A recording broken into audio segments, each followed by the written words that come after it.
Let's take a look down under with this week's Fish Eye View, sponsored by Mercury, #1 on the water. At one time, the only way to catch steelhead was bottom bouncing. It wasn't until 1970 that someone first attempted to float fish for them. The method immediately produced spectacular results. To this day, it remains the #1 technique for catching these great fish. It's all about keeping bait in the strike zone, while drifting naturally with the current and staying above rocks that eat up time and tackle. That said, it's a mystery why so many experts allocate too much distance between float and bait, causing things to dredge along bottom. Fact is, steelhead prefer to hit a target, and at eye level or slightly above. When it comes to terminal tackle, most overdo things. Too large a float, a necklace of weights, swivels, and so on. You could eat lunch or catch a couple in the time it takes them to retie. In our experience, it's best to simplify. Up to 4 sinkers at most. Instead of a weak point, spool up with leader material. To get the most out of every drift, make that float work harder for you. Drag it to stall out a drift and wave bait in their faces. Experiment fearlessly by exercising that float even more. It may look ridiculous, but who could argue with success?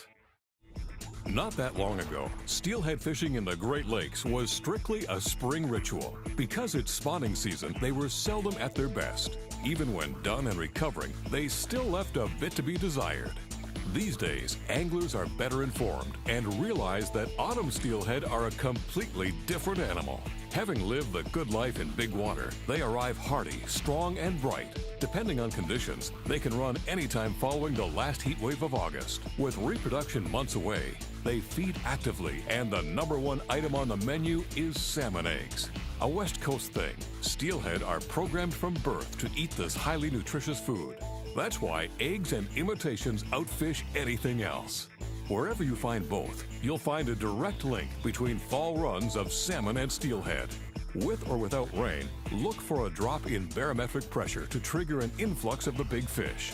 Once that happens, you can be sure the steelhead will be hot on their heels. To find them, try spotting a pot of salmon, then concentrate your efforts just downstream from that point.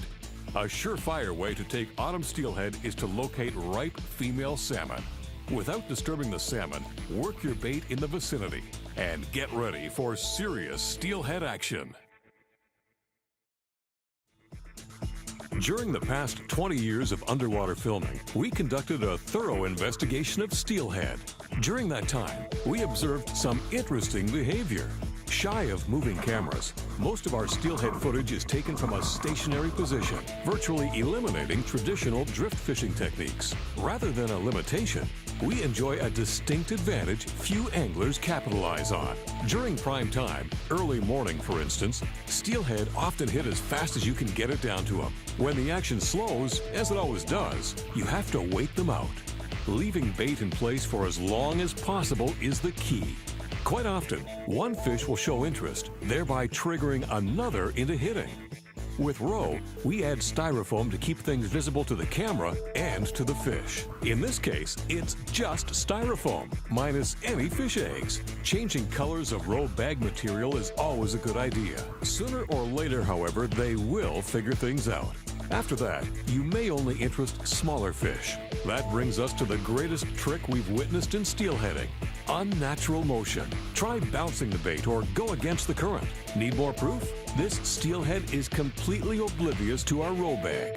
Now, add a bit of movement and watch what happens.